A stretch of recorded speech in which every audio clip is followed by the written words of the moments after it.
Hello दोस्तों, आज मैं अपने इस वीडियो में आपको नैरो पटियाला सलवार की कटिंग बताने वाली हूँ। नैरो पटियाला सलवार सिलने के लिए हमको उसकी लंबाई का हिसाब इस तरह से रखना पड़ता है। जैसे मेरे को 41 इंच लंबाई तैयार करनी है सलवार की, तो इसमें हम 2 इंच मार्जिन का ले लेते हैं, प्लस कर लेते हैं। उसके बाद हमारे पास 43 इंच तैयार रहती है लंबाई कुल। इसमें से हम इसके ऊपर 6.5 इंच का तैयार बेल्ट लगाएंगे। ये इसके 43 के में से हम घटा लेते हैं 6.5 इंच। फिर हमारे पास टोटल लंबाई 36.5 इंच बचती है। तो हम इसके पट्टों की लंबाई 36.5 इंच मापेंगे। ये हमारी सलवार का कपड़ा है, इसको मैंने डबल फोल्ड करके रख लिया है। और अब हम इसके किनारे की साइड से इसकी लंबाई मापेंगे, जो कि मैंने 36.5 इंच के पट्टे तैयार करने हैं। तो हमारा 36.5 इंच यहाँ पे पूरा हो रहा है। तो यहाँ से मैं पट्टों की चौड़ाई 6 इंच ले लूँगी। एक निशान में यहाँ पे 6 इंच पे लगा दूँगी। और ये लंबाई हमने 36.5 इंच ली है। ऐसे ही हम इस साइड से 6 इंच पे निशान लगा लेंगे। और ऐसे पूरे इसके ऊपर हम 6 इंच के ऊपर इसकी चौड़ाई का पट्टों का निशान लगाएंगे। और इसको यहाँ से हम ऐसे फोल्ड कर देंगे। इस तरह से हम सलवार के पट्टे निकाल लेते हैं। ये हमने पट्टों की लंबाई और चौड़ाई माप ली है। इसके बाद हम इसकी 2 कलियां निकालेंगे। 2 कलियां हम इसके साथ जुड़ी हुई निकालेंगे। सबसे पहले हम इसके पोंचे का हिसाब देखेंगे। इसका पोंचा टाइट आता है नैरो सलवार का, तो इसमें हम ज़्यादा मार्जिन नहीं रखेंगे। हम 6 इंच इसकी पट्टे की चौड़ाई रख के हम कलियों का 1.5 इंच और इसमें एक्स्ट्रा रख लेंगे। और उसके बाद हमको जितना चौड़ा पोंचा चाहिए, नैरो सलवार में 10 इंच तक का चौड़ा पोंचा बनता है, लेकिन मेरे को इसमें 7 इंच का ही बनाना है, तो मैं इसमें 7 इंच का हिसाब आपको बताऊंगी। आप चाहे तो इसमें 10 इंच का भी चौड़ा पोंचा बना सकते हैं। अगर आपने इसको यहाँ से, ये आपकी पट्टे की चौड़ाई यहाँ से 6 इंच है और उसमें 1.5 इंच कली का मिला के 8 हो रहा है, तो यहाँ से आप इसको 9 ले लेंगे। क्योंकि जिस तरह से हमारे पैर की शेप होती है कि नीचे से पतली ऊपर की तरफ मोटी होते हुए जाती है, इसी तरह से हमें इसका माप लेना। ये हमारी कली का माप है, यहाँ पे हम निशान लगा लेंगे।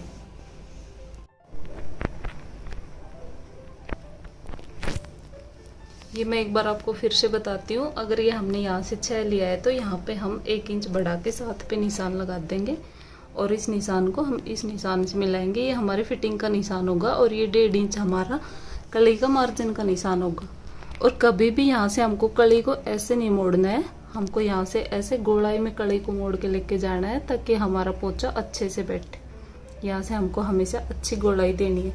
इसके बाद हमको उस साइड में जाके वहाँ पे आसन का निशान लगाना है। ये आसन का निशान बड़े लोगों के लिए हम 11 इंच पे ले लेते हैं और इसको 1.5 इंच अंदर की तरफ ले लेते हैं, ये वाला। छोटी लड़की और पतली लड़कियों के लिए हम ये 10 इंच पे लेते हैं। अब इस 11 इंच वाले निशान को हम अपनी कली के इस निशान से मिला लेते हैं।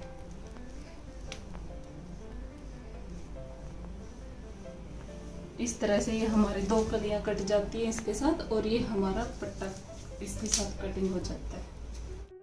फिर हम इसको इस तरह से कटिंग कर लेंगे। इसकी 2 कलियां हम इसके साथ अटैच रखेंगे और 2 कलियां हम इसके इस साइड पे बाद में जोड़ देंगे। 2 कलियां काट के हम यहाँ से अलग नहीं करेंगे। ये हमको इसके साथ जुड़ी हुई रखनी। हमको यहाँ से इसके गोलाई देख के फिर इसको कटिंग करके लेके जाना है। ये कभी भी आप इसको यहाँ से तीखा कॉर्नर पे कटिंग नहीं करेंगे।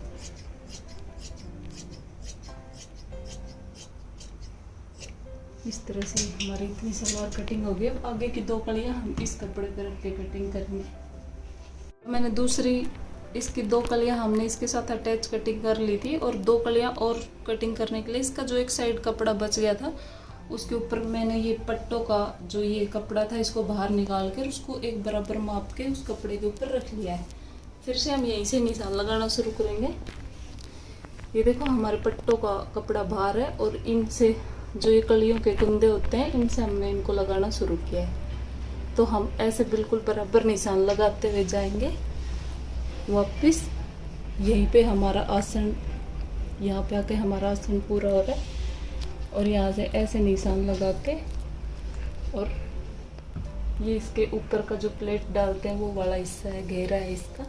यहाँ से हम इस सलवार को, इसकी दोनों कलियाँ इस तरह से कटिंग कर लेंगे। ये हमारी दूसरी 2 कलियाँ कटिंग होके यहाँ से तैयार हो जाएंगी।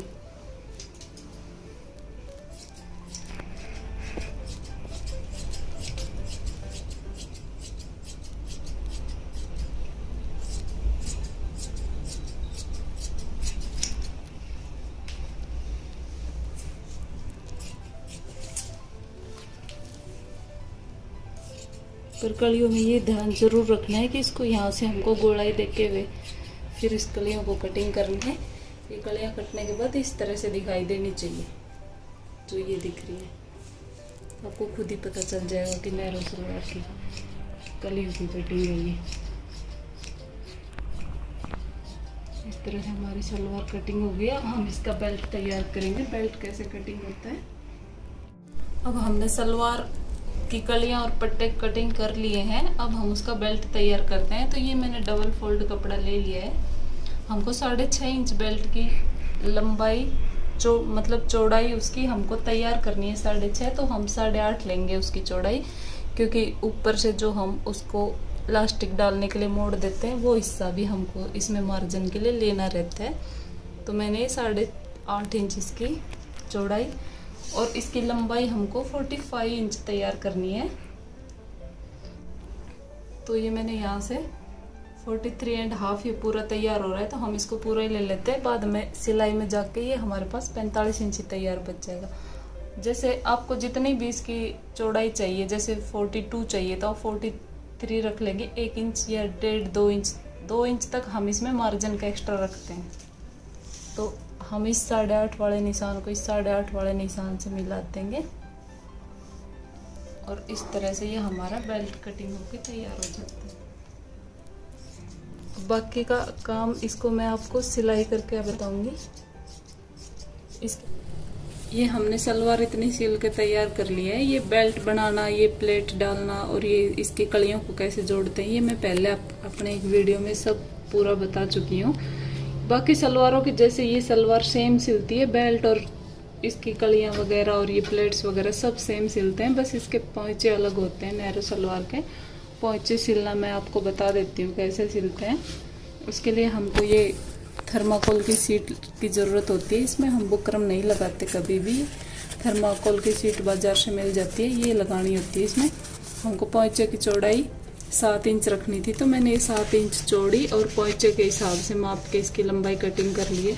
इसी के हिसाब से हम 2 कपड़े कट कर लेंगे, और उस कपड़े की चौड़ाई हमको इससे 1.5 इंच ज़्यादा रखनी पड़ती है, ताकि हम इसको ऊपर से इसके ऊपर मोड़ के सिल सके और नीचे से इसको सलवार के साथ अटैच कर सके। अब मैं ये इसको आपको सिल के बताती हूँ।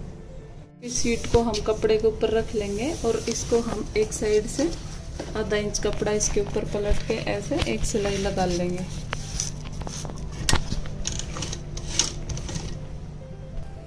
इस तरह से हम दोनों सीट को जोड़ के तैयार कर लेंगे। हम इसके दोनों किनारों से इसके बीच में एक सिलाई लगा लेंगे, ताकि पोंचा बनाने के टाइम से इसमें झोल ना आए। अब इसको सलवार के साथ कैसे जोड़ेंगे। सलवार का एक पल्ला ले लेंगे ऐसे करके, ये बॉटम वाला हिस्सा है सलवार का, इसमें से एक सीट लेंगे और इसके ऊपर उल्टा करके, ये जो खुली साइड रखी है हमने आधा इंच, एक साइड से हमने आधा इंच इसके ऊपर पलट के सिलाई लगा दी है। एक साइड से हम खुला रखते हैं। ये खुली वाली साइड हम इसके साथ जोड़ देते हैं इस तरह से।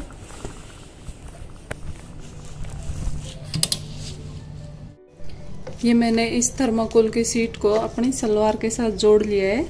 ये हमने इसको सलवार के सीधे हिस्से के ऊपर और इसको उल्टा रख के जोड़ा था। अब हम इसको जहाँ से हमने सिलाई लगाई है यहाँ से इसको अंदर की तरफ पलट लेंगे, और सबसे पहले इसके किनारे पे एक सिलाई लगाएंगे हम।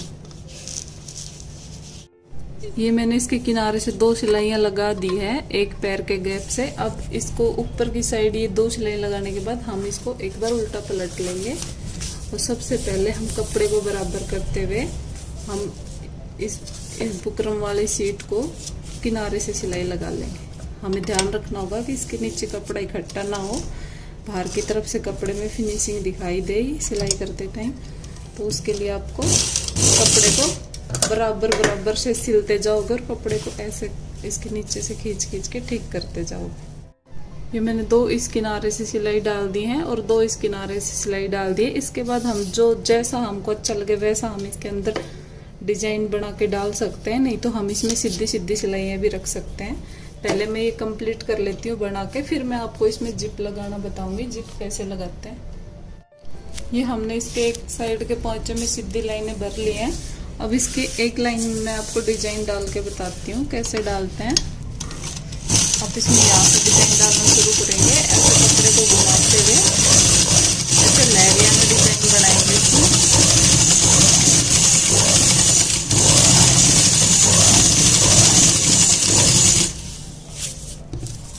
फिर से इसका वापस किनारा पकड़ लेंगे, इसी किनारे पे वापस से, तब हमने यहाँ से शुरू किया था, अब की बार हम यहाँ से शुरू करेंगे।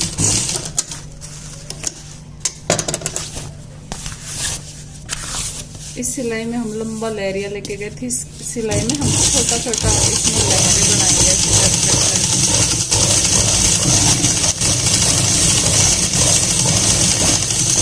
आपको जल्दी जल्दी कपड़े को इसके अंदर से सिलाइयाँ डालनी है, पीछे इस तरह की सिलाई बन के आ जाएगी। ऐसे करके आप इसमें सारे इस लाइनों को भर लेंगे तो आपके पोंचे का डिजाइन तैयार हो जाएगा। ये मैंने एक साइड का पोंचे पे पूरी सिलाई लगा के इसको रेडी कर लिया है। अब हम इसकी फिटिंग करते हैं। इसको हम एकदम सेंटर से मोड़ेंगे। नैरो पोंचे वाली सलवार का जो पोंचा होता है वो फिटिंग में होता है हमेशा। उसकी नीचे की मोहरी 5.5 इंच होती है। आप 5.5 इंच पे निशान लगा लेंगे यहाँ से, और ये निशान आपको चारों तरफ लगाना है। इधर भी लगाना है, इसके अंदर की साइड लगाना है, इधर से भी और इधर से भी। आपको चारों साइड से एक बराबर निशान लगाना है, ये 5.5 वाला। फिर पोंचे की जो ऊंचाई होती है उसका एकदम सेंटर माप लेना। जैसे हमने 7 इंच चौड़ा बनाया तो 3.5 इंच के ऊपर हम इससे 1 इंच ज्यादा ले लेंगे। यहाँ से 5.5 लिया है तो हम सेंटर में से 6.5 लेंगे, और इसका जो ये टॉप होता है यहाँ से हम इसको 7.5 लेंगे। ऐसे करके हम इसको तिरछा सिलते हैं। और अब इसको उल्टा पलट के मैं इसकी फिटिंग कर देती हूँ, और फिर इसके बाद इसमें जिप लगाना और बताऊंगी आपको। ये फिटिंग हम हमेशा इस निशान से शुरू नहीं करेंगे, हम इस निशान के ऊपर से चेन लगाते हैं। ये फिटिंग हम यहाँ से शुरू करेंगे, इसलिए मैं यहाँ से इसकी फिटिंग कर रही हूँ। ये हमने सलवार की फिटिंग कर दी है। हमने ये पोंचा पूरा यहाँ से खुला रखा हुआ है, यहाँ पे हम इसमें चेन बिठाएंगे। अब इस सलवार को हम सीधा कर लेंगे। अब इसको सीधा पलटने के बाद जो हमने ये चौक से निशान लगाए थे फिटिंग के, इसके ऊपर से हम इसको चेन को लगाना शुरू करेंगे। चेन की सीधी साइड बाहर की तरफ होगी, चेन की उल्टी साइड अंदर की तरफ होगी, और ये हमारी सलवार की सीधी साइड है। ये इसको हमने सीधा कर लिया है।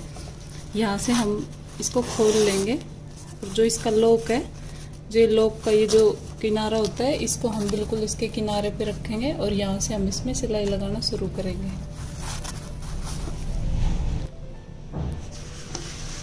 ये मैंने इसके एक साइड की जिप बिठा दी है। अब हम इसके दूसरे साइड के जिप बिठाते हैं। इसका ये किनारा पकड़ेंगे, और ये जो हमने ये चौक से निशान बनाया था इसको यहाँ से मोड़ लेंगे, और इसको यहाँ से ऐसे मैच करेंगे, सेम जो हमने उस साइड वाला मैच किया था। और इसको ऐसे किनारे से हम यहाँ तक सिलाई लगाएंगे। उसके बाद ये हमारी जिप लग के रेडी हो जाएगी इस तरह से। इस तरह से ये हमारी इसके ऊपर चेन लग के ये पोंचा पीछे से रेडी हो गया है। और अब हम जो ये एक्स्ट्रा ये इसके स्ट्रिप्स बच गए थे, इसको मैंने एक साइड से मोड़ के इसके नीचे दबा दिया है। दूसरी साइड से भी हम इसके नीचे इसको मोड़ के दबा देंगे। इस तरह से इसके अंदर पैक करके इसको सिलाई लगा देंगे यहाँ पे।